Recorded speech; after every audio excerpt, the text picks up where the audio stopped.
It was around 2:45 a.m. when we pulled off the I-10 into the gravel-strewn lot of Taco Bell in the 319. The sign buzzed overhead, half lit, flickering like it couldn't decide whether to stay alive or die out. My wife Marisol had fallen asleep in the yaw passenger seat. Her head leaned against the window, her arms folded tight like she was protecting herself from something I couldn't see. I nudged her gently. "You want anything?" She blinked awake, groggy but polite. "Just a black coffee, no food." That was always the divide. Me with my burritos and spreadsheets, her with her caffeine and silence.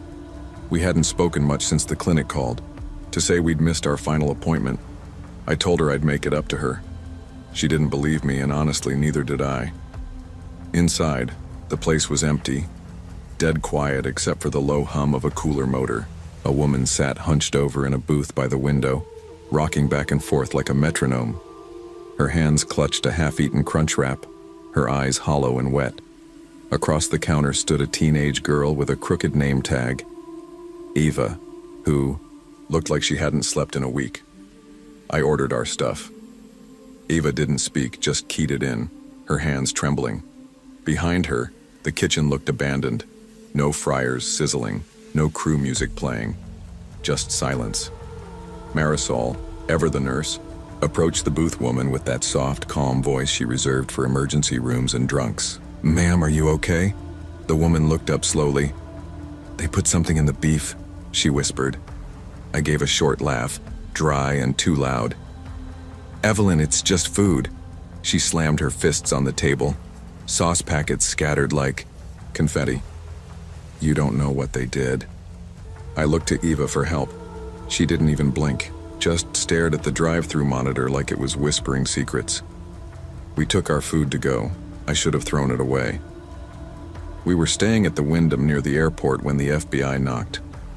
Marisol had just stepped out of the shower. I was scrolling emails, half reading a performance report for a store in Yuma. The knock wasn't frantic, just final. 2 agents, both in black windbreakers, showed their badges. "Daniel Gutierrez?" the taller one asked. "Yes?" "I'm Agent Vasquez." "This is Agent Kerr, mind if we come in?" Marisol appeared in the doorway, towel wrapped around her, face pale. I nodded. They stepped in. "We need to ask you about an incident at Taco Bell, Euro 319. Night of the 14th? Marisol and I exchanged looks. "Yeah," I said. "We stopped there, late." "Why?" Vasquez didn't hesitate. "A woman named Evelyn Rios turned herself in 2 nights ago. Said she drowned her newborn in the store bathroom sink." My mouth went dry. "She claims the baby stopped being hers after she ate the beef. Said she saw things in the meat, that it changed her." Marisol sat down hard on the bed. Her hands trembled in her lap. "I told you we should have said something," she whispered. "I told you she wasn't okay." I had no response. My stomach flipped. "Anything strange happened that night?" Vasquez asked. I told them about Eva, the weird silence, Evelyn's rant. But when I described the booth and the outburst, Kerr shook his head. "Security footage shows you 2 talking to an empty booth. There's no record of a customer named Evelyn, and no employee on shift named Eva." I started to argue, but nothing made sense.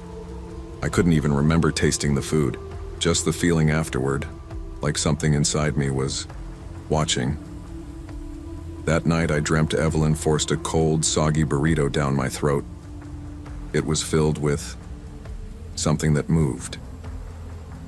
The following Monday, I drove back to 319.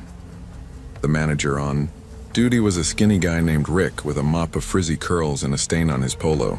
He barely looked up from the tablet when I showed my ID. "Regional, huh? Haven't had one of you down here in months." I asked about Eva. "Eva?" he repeated, frowning. "We don't have anyone by that name. Not now, not ever." "You sure? You got the right store?" I asked to see the shift logs. He handed over a clipboard. 4 employees worked that night: James, Tanya, Raul, and himself. No Eva. I requested the security footage. He shrugged and pulled it up on a dusty desktop in the back office. The grainy footage rolled. There I was, ordering at the counter. Marisol talking to No one. The booth was empty. Completely. I stared, dumbfounded as Marisol reached out toward air, talked to it, flinched from it.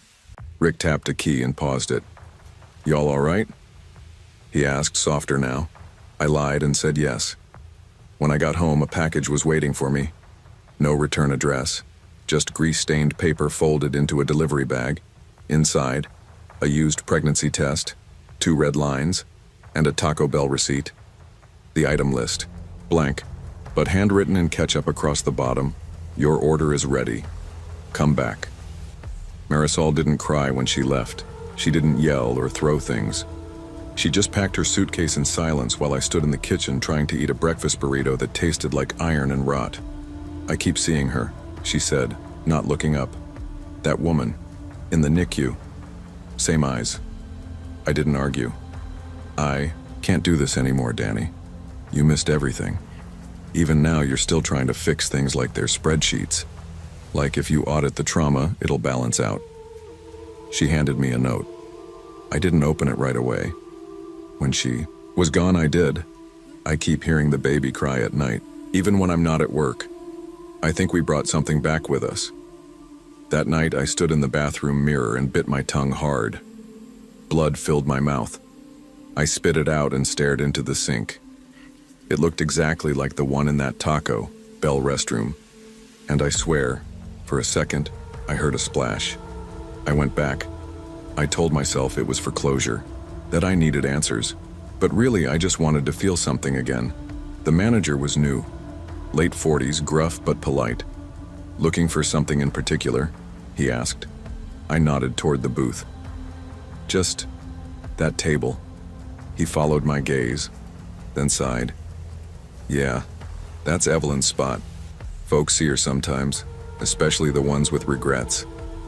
He glanced at my wedding ring tan line. "Let me guess, sleepless nights, shadows in the shower drain, cold spots in the bed where she used to lie?" I nodded, barely breathing. "You're not the first," he said. As I walked out, the drive-thru speaker crackled to life. "Hi, welcome to Taco Bell. Would you like to try our new Mother's Special, My mouth went dry. A low whimper came through the static, then a baby's cry, and then the line went dead.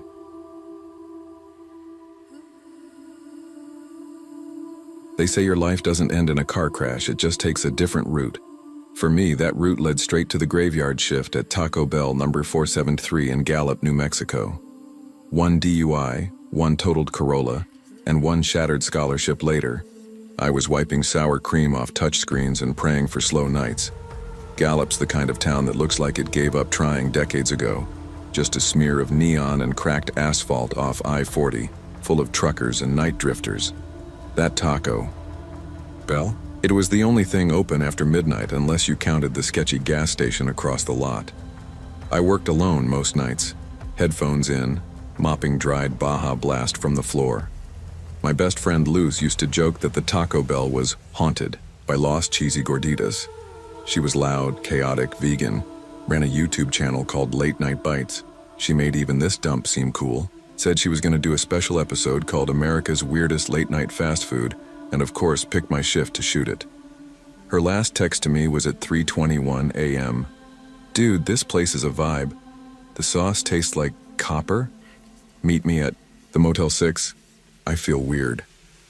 I waited. She never showed, never posted the video either, just disappeared. I thought maybe she bailed.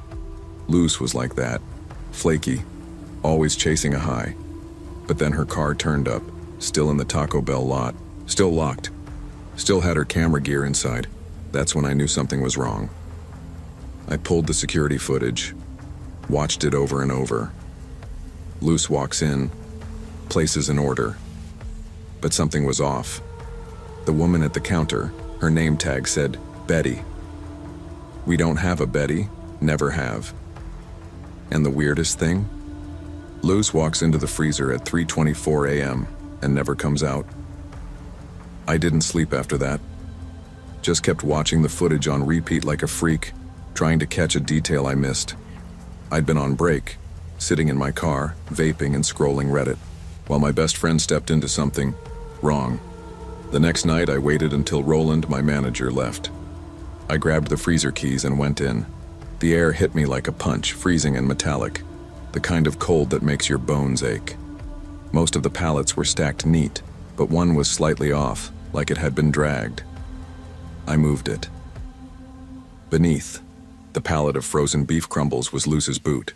Vegan leather, blue lace, just one. I started shaking. I wanted to scream, but the sound got caught in my throat. Then I saw the note, wedged in the busted drive-thru intercom speaker next, to the back freezer door. Come back hungry. B. That's when I realized this wasn't just a disappearance. It was a setup. I confronted Roland the next day. He looked tired, pale, like he already knew. He shut the door, locked it, sat down, and didn't speak for a full minute. Finally, he said, 473 wasn't always a Taco Bell. Turns out it used to be a 24-hour diner, Betty's all-night dinette, burned down in '99. Owner and 6 regulars never made it out. Fire started in the deep fryer, Roland said. But the weird part? Witnesses said Betty kept cooking, flames everywhere, and she was still flipping burgers. He opened his desk drawer, pulled out an old newspaper clipping. Grainy photo, black and white. The same building, barely changed. Headline, Diner Inferno, 7 missing. And right there, dead center of the picture, a woman with a crooked smile, wearing a paper hat. Her name tag said Betty. My stomach turned, because that's the same woman I saw in Luce's video. A week later, I got a package, no return address, just a greasy Taco Bell bag sealed with red tape. I hesitated. I wanted to throw it out, but I didn't. Inside, half a box of Cinnabon Delights, Luce's favorite. Her chipped blue nail polish on the edge of one like she'd bitten into it. And beneath the napkins, a severed finger, manicured, bruised. Gripping a black and red sauce packet, salsa muerte. My knees gave out. I sat on the floor for what felt like hours, staring at it. I don't know how I kept it together. I didn't call the cops. I didn't go to the hospital, I just stared. There was a receipt tucked inside.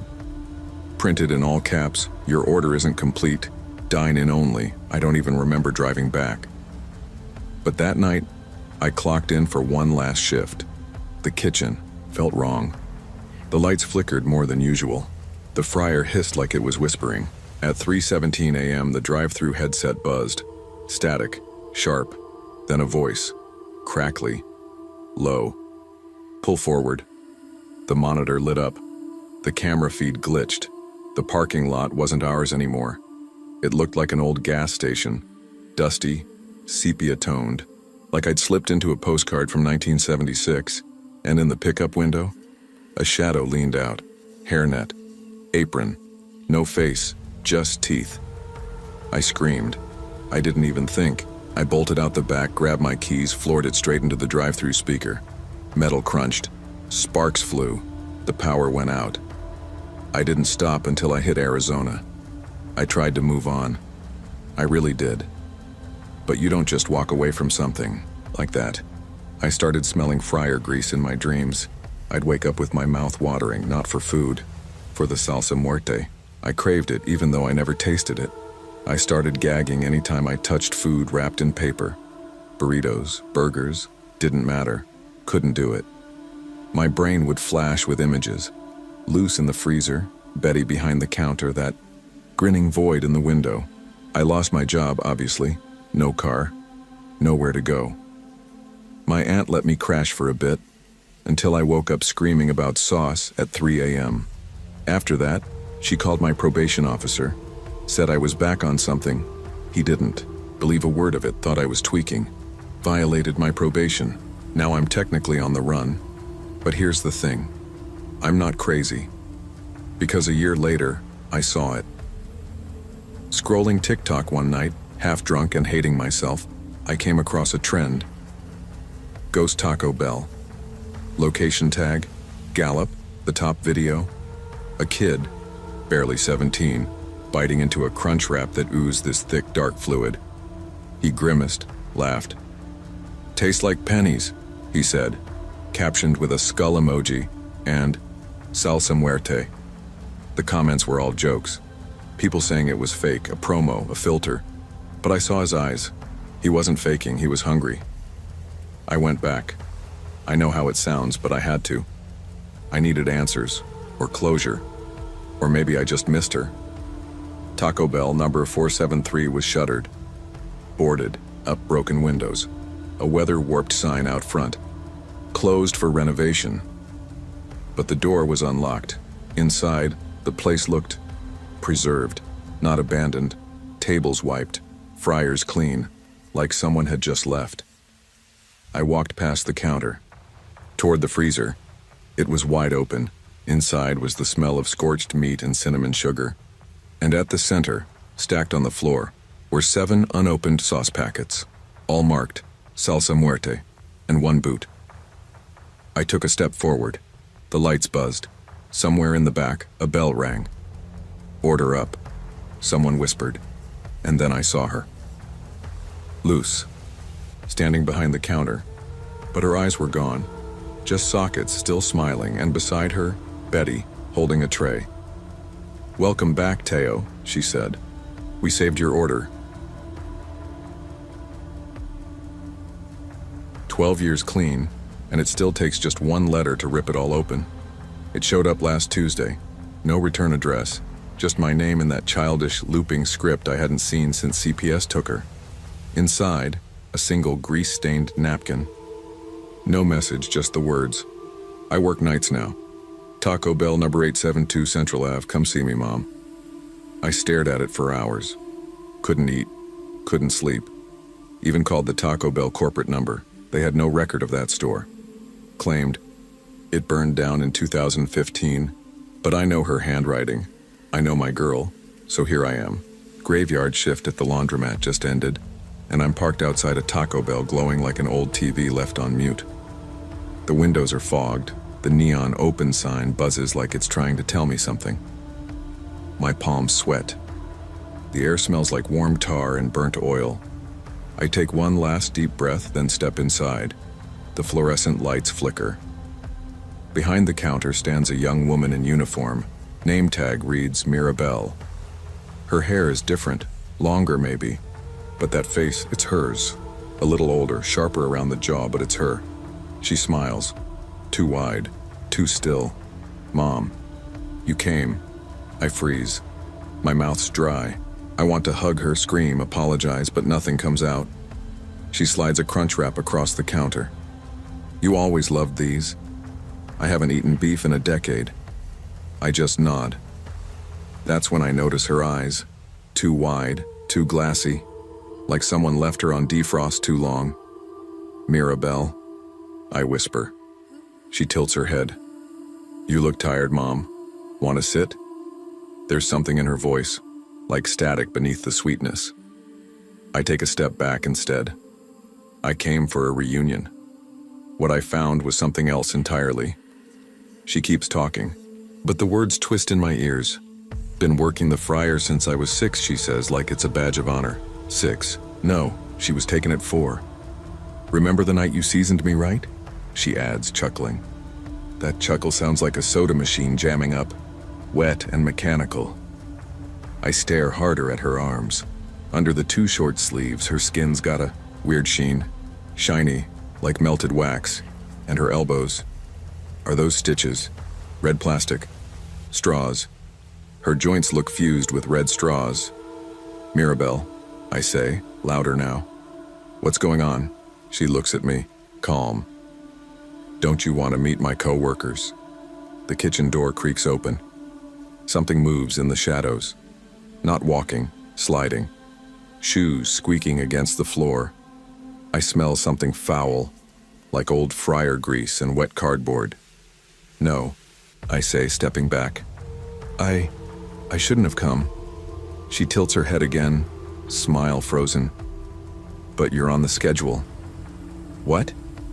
"You're late for your shift." I bolt toward the exit. The automatic doors don't open. I smack the glass, slap the sensor. Nothing behind me. She's still smiling, still watching, her head twitching every few seconds. "You belong here now." The shadows behind her multiply. I grab the fire extinguisher, swing it at the window. It cracks. Once, twice. On the third hit, it gives. I crawl through the shards, cutting my palm. Behind me, she whispers, "I'll save your seat in the break room, Mom." The last thing I hear as I run into the night is the fryer kicking on. I didn't go to work that day, or the next.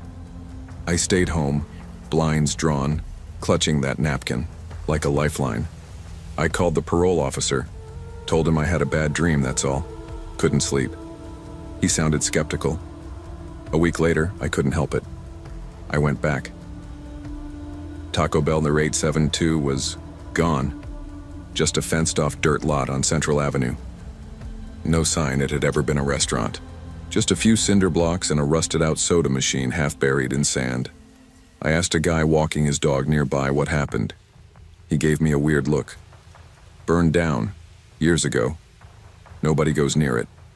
I wandered the lot, heart pounding, trying to find proof I wasn't losing my mind, and then I saw it. Half buried near the back under a tumbleweed, a name tag. Lola. Crooked letters, smudged. The back sticky with something dark and dried. Blood. I staggered backward, bile rising in my throat. Dropped the tag, ran to the car, didn't stop shaking until I got home. That night, I checked my mailbox. Another napkin. "You're late again. We're short-staffed," I screamed. I tried burning the napkins. They don't burn right. They curl, but they don't ash. Just sit there, reeking of old oil. The nightmares started next. Mirabelle, if that's her, feeds me crunch wraps stuffed, with teeth, with hair. I chew because she's watching, because I want her to love me again. I see her at every drive-thru now, not just Taco Bell, Dunkin', McDonald's. Same glassy eyes, same stitched elbows. One night, I woke up with sauce, packets in my bed, real ones, mild, fire. One said, "See you soon." I stopped answering the phone. My landlord said someone called claiming to be my shift supervisor. They said, "Your apron's still in the locker." I never wore an apron. The laundromat fired. Me said I kept putting fryer baskets in the dryers. I don't remember doing that. I sleep during the day now. Windows boarded, lights off.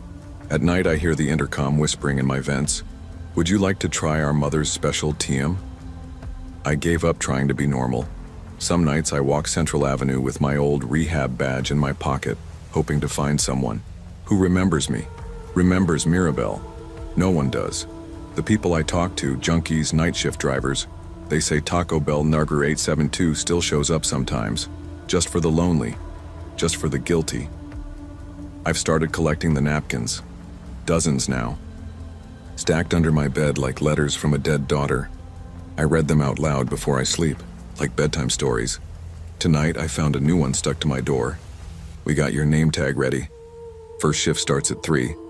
The handwriting's not hers anymore. It's mine. I think I'm going back. If I see her again, maybe I'll finally get to say I'm sorry. Maybe the crunch wrap will taste like something other than regret. Maybe I'll clock in and never leave again. Maybe that's what she wanted all along. Mom's home." Stockton's a graveyard after midnight. Strip malls with smashed windows, liquor stores with bulletproof glass, and fast food signs flickering like dying stars. I used to work nights at the Amazon warehouse before the shutdown, but now I just exist. Days melt together in smoke breaks and energy drinks. Nights, though, nights belong to her, Lucia Mendoza. They call her Lucky. She works the graveyard shift at Taco Bell, Naur 419, just off Highway 99. First time I saw her, it was March the 2nd, 2021. I was scrounging change in my glove box and pulled up with enough for a $1 menu item. She handed me my cinnamon twists with this tired, polite smile. Nothing special, not even flirtatious, but it hit different. Like a match in a cave. I started coming back every night. Learned her schedule fast, 10 to 6, Thursdays off. I memorized her rhythm, the way she pulled receipts with one hand while grabbing sauce packets with the other. After a week, I started saving the napkins she touched. By week 3, I knew her favorite lip balm flavor, spotted her car, a dented silver Accord, and once followed her to her apartment complex on March Lane. Just to make sure she got home, safe, I told myself. Found a hair tie in the Taco Bell parking lot once, black, a few red strands tangled in it. I slipped it in my pocket like a treasure. When she mentioned her dog, Bruno, a mutt, sounded like a lab mix. I bought a squeaky toy and left it on her windshield. Didn't sign it, just watched from the gas station across the street. It wasn't romantic, not really. I never had the guts to ask her out, but there was something holy about those late-night visits. Like church, if church smelled like fryer oil and Baja Blast, she was the only thing that still made me feel human, until he showed up. He came in around 3:10 a.m. on a Wednesday. Big guy, long denim jacket, eyes like two dead fish staring through a windshield. Royce Hall, I'd later find out. He ordered 3 double-decker tacos like it was still 2019. That item had been discontinued years ago, but Lucky made them for him anyway. I watched from the second stall in the parking lot, window cracked, cigarette burning low. Lucky smiled at him. Not tired and polite, genuine. I saw her laugh, heard it even. It crawled under my skin like an insect. The next night, he was back. Same order, same smile. This time I stayed until after closing, just to see if she walked out with him. She didn't, but he stood by his semi for a while, facing the highway like he was listening to something inside the wind. 2 days later, I found a napkin on my windshield. Words written in hot sauce. She's mine. Not ketchup. Not mustard. Hot sauce. The runny kind that only Taco Bell carries. My fingers burned when I touched it. That kind of burn that gets under the nails. I kept it though, folded it and tucked it in my glove box next to her old receipts and a baggie of cigarette butts I think she smoked. The next week, I caught Royce outside Lucky's complex. He wasn't parked. He was standing behind her Civic, hands behind his, back like a statue. I didn't get out, just watched him from behind the steering wheel, frozen. He turned, looked right at me, and mouthed something. Just 2 words. Next Thursday. Then he walked away. No car keys. No car. Just vanished into the complex's shadows. That was when I started carrying the box cutter. Lucky always had Thursdays off. That's when the shift was covered by some acne-faced teenager with no personality and slower hands. I hated Thursdays. But this Thursday, I couldn't stay away. I parked near her complex again, walked around the back where the laundry room was. The building smelled like cheap detergent and mildew. I didn't break the lock. I jimmied it with an old Metro card and a butter knife. Easy. Practiced. Inside, the hum of machines filled the air. One dryer spinning. A load of scrubs inside. Purple. Hers. I reached in, pulled them out, still warm, folded them gently, and placed them into a plastic bag like some kind of ritual. It wasn't sexual. It was preservation. Then I heard breathing, not mine. Royce stood behind the washer, holding a bottle of Gain. His gloves were tight, latex blue like the ones nurses use. He sniffed the open cap, slow, like he was savoring a wine tasting. We locked eyes. He didn't flinch, just tilted his head and mouthed again. Next Thursday. He walked past me like I wasn't even there, like we were both part of some unspoken deal neither of us agreed to. I should have called the cops, should have told Lucky. But what would I say? Hey, there's a guy sniffing your detergent and writing threats in hot sauce. I didn't sleep that week. I didn't eat either.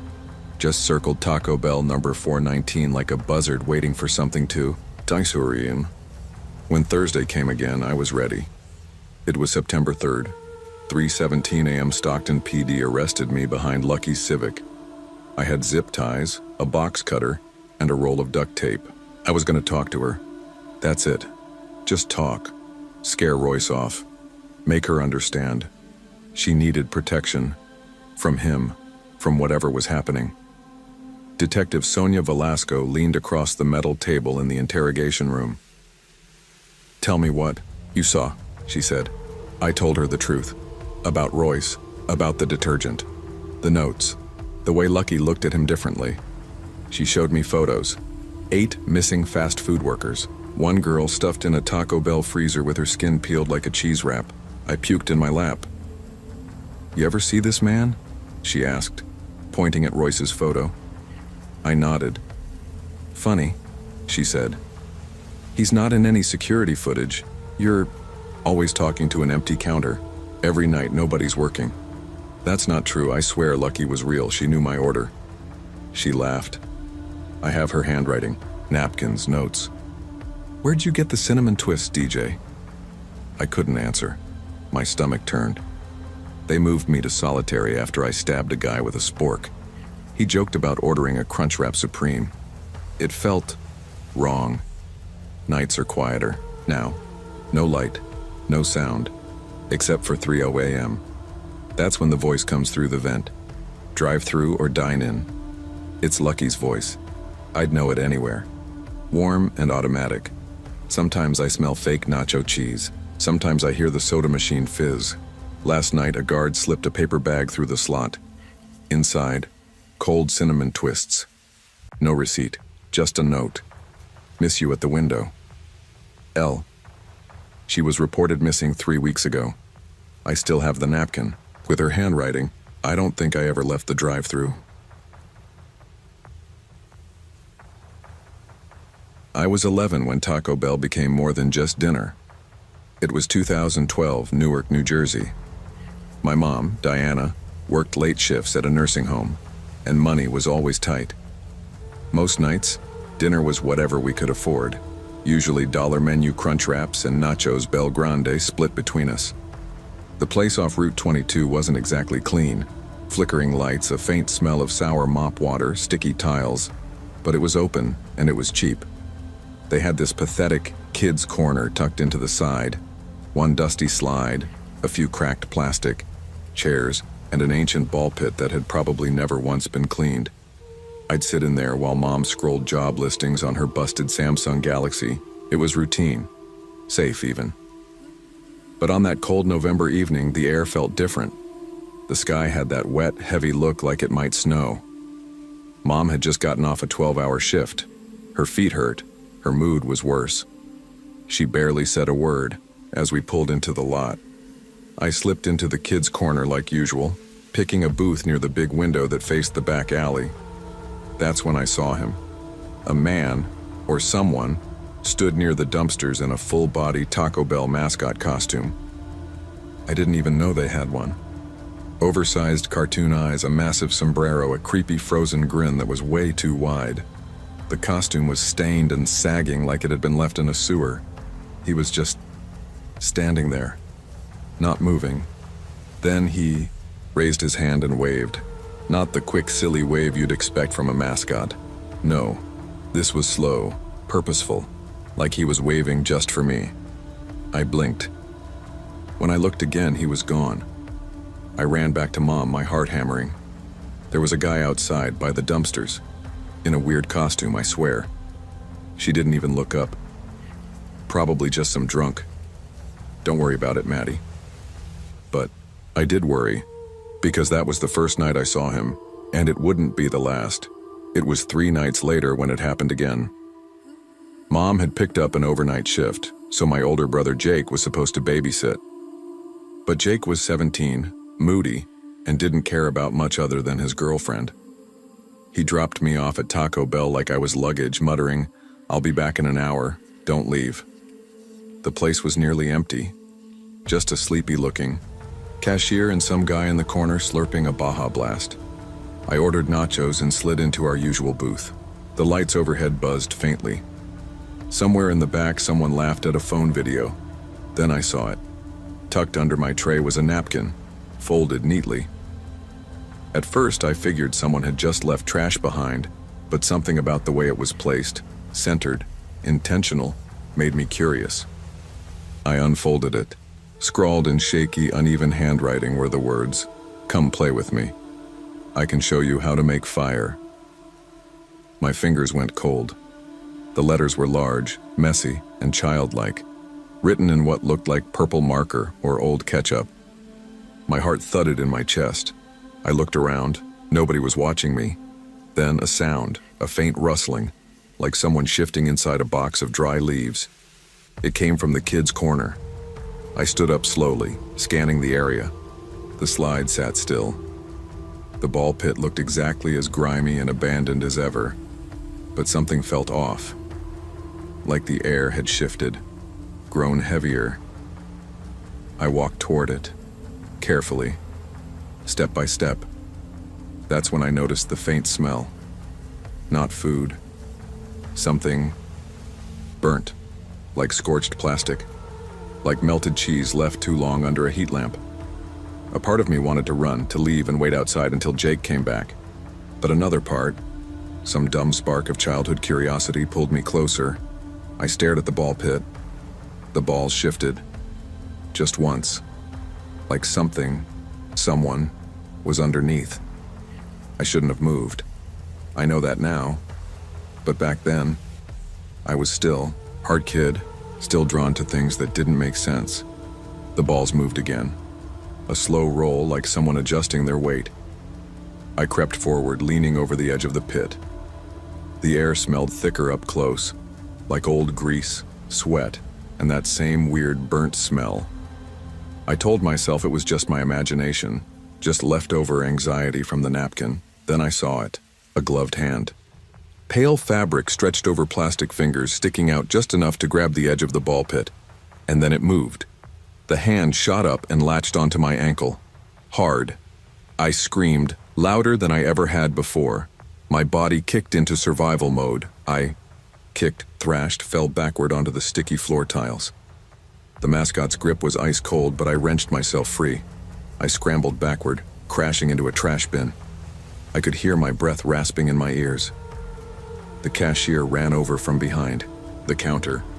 "Kid, you all right? What the hell?" I pointed, my voice cracking. "Someone's in there, in the pit." He looked confused, then poked his head into the kid's corner. Nothing. The ball pit was still, silent. No hand, no mascot. Just a few balls, scattered on the floor like someone had knocked into it. They searched the whole area, even called the cops. But there was nothing. No man in a costume, no napkin, no smell. Just my shaky voice and a puddle of spilled nacho cheese I hadn't even noticed. I kept repeating what I saw, but they all gave me that same look, half worried, half doubting. Mom picked me up in a rush. She didn't say anything on the drive home, just gripped the steering wheel like it was the only thing keeping her from falling apart. She never let me go back there again. But that didn't stop the dreams. After that night, I couldn't sleep. Every time I shut my eyes, I saw the face. Cartoonishly wide smile, sagging fabric, giant sombrero cocked to the side like a melting pancake. I'd wake up drenched in sweat, heart pounding. Sometimes I'd scream. Sometimes I'd just stare at the ceiling, waiting for sunrise. Mom thought it was trauma.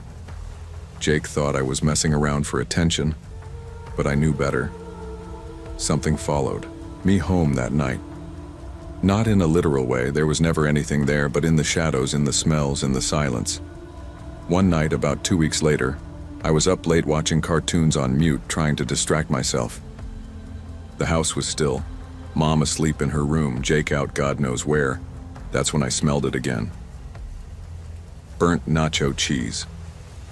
I got up, sniffing the air. I hadn't eaten anything. The kitchen was clean, but the smell was unmistakable, synthetic, scorched, sour.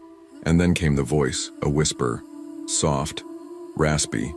"Come play." I froze. It sounded like it came from the heating vent above my bed. I stood there, heart thudding. I wanted to scream, but my throat locked up. The whisper came again, longer this time. "Come play with me. I can make fire." That night, I didn't sleep at all. I sat in my closet with a flashlight and a baseball bat until the sun came up. Mom found me there in the morning, eyes bloodshot, hands shaking. We started eating at the diner down the street after that. It was more expensive, but Mom said she'd work extra hours. We never talked about Taco Bell again. Not really, but sometimes, especially, In winter, I still smell it. That fake cheese scent mixed with grease and melted plastic. And sometimes late at night the vent clicks on and I swear, I still hear him. Years passed. We moved out of Newark when I was 15. Mom remarried, got a better job, found peace. Jake joined the army. Life moved on, but I never forgot that night. Never forgot the hand, the napkin, the whisper. I started researching years later, after I got into college. Late night rabbit holes on local forums, posts about hauntings, urban legends, weird mascots. Most were fake. But then I found a thread buried deep in a paranormal forum. Anyone remember the Taco Bell mascot with the sombrero? A few replies. You mean the one from the 90s? That costume got pulled after a kid caught fire in a ball pit. Newark Route 22, right? I remember that place. Shut down for a while after a grease fire in the kitchen killed a janitor. And then this reply. Still see him sometimes. Only at night. Only in the empty restaurants. It chilled me. I tried to go back once just to look. The building was still there. A new fast food joint had replaced it, but the corner where the kids' corner used to be, it was still boarded up, and just for a second as I sat in my car, engine idling, I saw him, standing in the alley, same crooked hat, same frozen grin.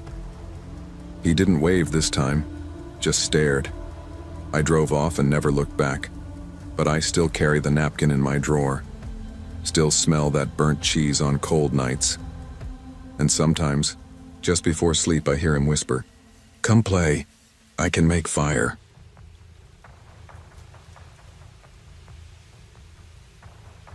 Back then, nights had a rhythm. Me and Luis would get off our shift at the 24-hour laundromat on Maple Street. Bleach-stained uniforms, tired feet, smelling like lint and detergent, and walk 3 blocks to the only place that stayed open past midnight, Taco Bell on Holloway Road. Redwood Springs wasn't much. You blink, you miss it. A tired town with more pawn shops than streetlights. But Luis and I made it feel like something. He was always cracking jokes, even when there wasn't anything funny to say. Especially when there wasn't. Taco Bell was our spot. Booth by the window, across from the cracked soda machine, and under that broken security camera. Every night, we'd order the same thing. 2 crunchy tacos each, and he'd spring for a cheesy gordita crunch if we had tips left. We didn't talk about our future much. It always felt like it had come too fast anyway. We were content being stuck for... Now that night, March 3rd, I remember everything. Luis was in one of his unpredictable moods, spinning an empty hot sauce packet between his fingers like a coin. He'd swiped a tiny tequila bottle from his older cousin and was nursing it under the table like we were in some dive bar. I told him he was being stupid, but I smiled anyway. It was him. That was Luis. He pointed at the dumb statue in the corner. "Yo, tell me that thing doesn't look like it eats kids." It was Taco the Chihuahua, some old corporate mascot no one under 30 remembered. The paint was faded like it had been left out in the sun too long. One eye was scratched off, probably by some kid with a key. The smile, though, that's what got me. Too wide, too eager. "Probably runs the register at night," I joked. Luis grinned, raised his bottle like a toast. To Taco, may he never starve. We both laughed. But when I glanced back at the statue, its eye was glinting, and I swear I heard a whisper. At first I thought it was the tequila messing with us. A whisper, soft, raspy. "Be careful what you wish for." I spun around fast. The kitchen window was dark. Nobody at the register, no movement behind the counter. "Did you hear that?" I asked. Luis was grinning, the bottle hanging loosely in his fingers. "Hear what? You're jumpy tonight, bro," I laughed, shaky. Told him I was getting napkins, maybe I just needed a second away. The air around that statue felt off, like standing near a power box buzzing too loud, a low vibration under your skin. I went to the napkin station near the soda fountain, refilled my cup while I was at it. Took maybe a minute. 2, tops. When I turned back to our booth, he was gone. Luis's food was still there. His phone too, Screen cracked from the time he dropped it skateboarding behind the laundromat. Still on, still unlocked. But he was gone. I looked around. Bathroom door was open, no one inside, nobody at the front. The kitchen was dark, except for the emergency light glowing above the freezer, and the statue. It had moved. I swear to God, it had. Before it was sitting on its haunches, one paw raised like it was begging. Now it stood upright, teeth showing, tongue hanging out like it was laughing, or drooling. I stepped closer. My heart was pounding so hard it hurt. That's when I heard it. A wet crunch, like someone biting into something soft. Chewing. Sloppy, sticky chewing. Then a voice. Faint. Desperate. Help me. I ran toward the kitchen but slammed into the swinging door like a cartoon character. Stumbled back, cut my forehead on the corner of the counter. Everything after that's a blur. Blood in my eyes, legs shaking, hands clawing at the exit. Remember the night air hitting my face, cold, real. I don't remember screaming, but someone said I did. When I came to, I was in Redwood General. The fluorescent lights were too bright, the sheets too white, and my head was stitched and bandaged like I'd survived a car crash. A nurse with tired eyes asked if I knew what day it was. I said, "Where's Luis?" They didn't answer. Later, 2 cops showed up. Not the friendly neighborhood kind. They looked more confused than suspicious, but that would change. I told them what I could. I went for napkins, came back, Luis was gone. I heard a sound, a voice. The statue had moved. The older one, Detective Garcia, just stared at me like I'd spoken in tongues. The younger guy, Ellis, kept scribbling notes. "The security footage shows you entering," he said slowly, then running out 8 minutes later. "No sign of your friend ever arriving, no other customers, no kitchen staff." "That's not possible," I argued. "His food was there, his phone. We found your fingerprints on everything." Garcia cut in. "Yours alone." I felt sick. Luis's mom came by the next day. She hugged me so hard it hurt. Her eyes were red and swollen, makeup smudged like someone had tried to paint over grief. "You were the last one to see him," she whispered. What happened? I wanted to tell her, really tell her. But how do you say a statue ate my best friend without sounding insane? I said I didn't know. That I left for a second and he was just gone. They searched the restaurant, top to bottom. Dogs, drones, nothing. Said the building had structural concerns, whatever that means. It closed down 2 weeks later, boarded up, no explanation. But I still see it when I drive past. Sometimes I think I see something staring back, something small, with ears that poke up just enough to catch the streetlight. Luis's mom started putting up missing posters around town. Gas stations, school bulletin boards, the corner liquor store. I helped her once, stapling his face to a light pole right, across from Taco Bell. She cried quietly like she'd run out of tears weeks ago, but kept pretending she had more. His little sister Camilla cornered me outside the laundromat one day. She was 9, maybe 10. She looked up at me, eyes too big for her face. "Do you think he's coming back?" I couldn't answer. I just knelt and hugged her. That Taco Bell became a ghost.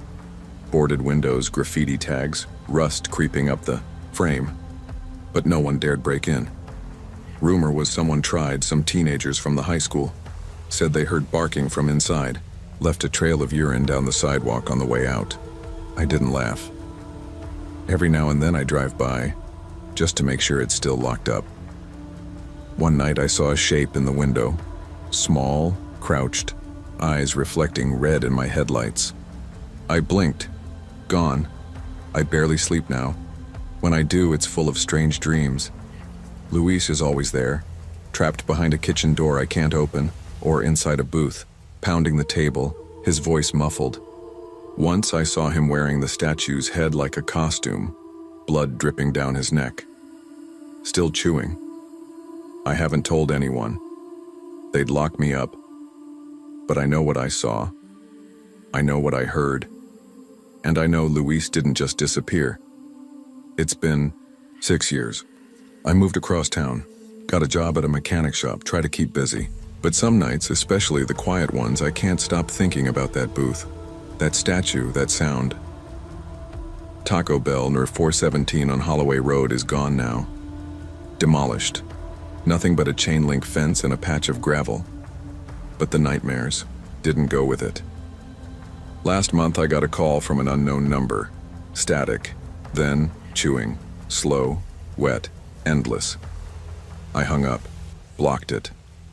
The next day there was a note under my windshield wiper. You left me behind. I don't talk to Luis's mom anymore. What could I say? That something evil lives behind fast food tiles and paper napkins? That I think about going back, breaking into whatever hole the creature crawled into and dragging Luis out? I keep a bottle of lighter fluid in my trunk now, just in case. If I ever hear his voice again or see that twisted smile through the fog, I won't run. Not this time. But deep down, I know it's already too late. Because some nights when the wind dies, down and the streets go quiet, I still hear it, chewing. I never imagined I'd end up working graveyard shifts at a rundown fast food joint. But when bills started stacking up and Mom's prescriptions drained every dollar I made, I couldn't afford to be picky. Taco Blanco, the poor man's Taco Bell knockoff, offered $12 an hour and didn't ask many questions. It sat just off the highway, a tired building with a flickering neon sign and floors that stayed sticky no matter how often we mopped. I started on a Wednesday. The manager, Lisa, was all smiles, but it didn't take long to feel the weirdness. Ricky was the night guy I replaced half the week. Gaunt, pale, eyes too big for his face. On my third shift, just as he was clocking out, he grabbed my arm. Lock the doors at 3 a.m., don't check the meat freezer, and don't ever eat the triple layer. Taco. I laughed, thought it was some hazing ritual, but he looked dead serious.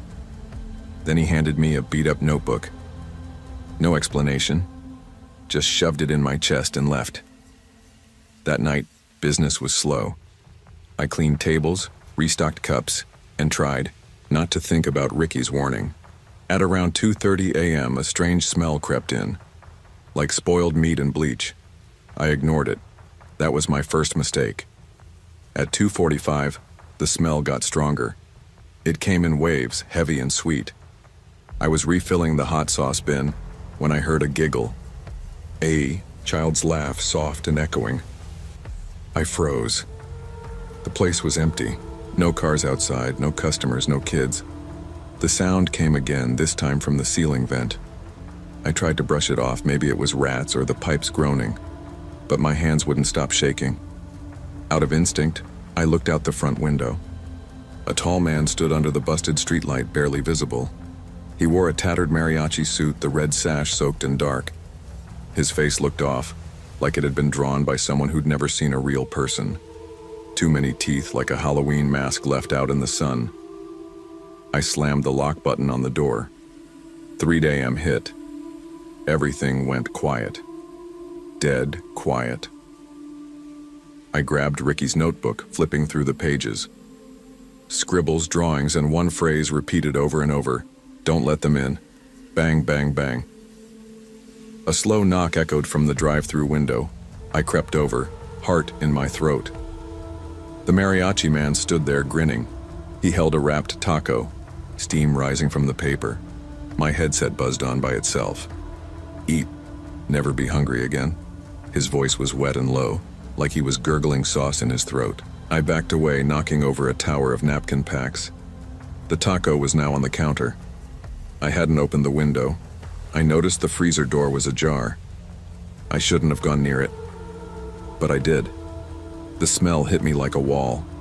I pulled it open and saw what looked like a human arm wrapped in butcher paper. A faded tattoo peeked out, Ricky's daughter's name.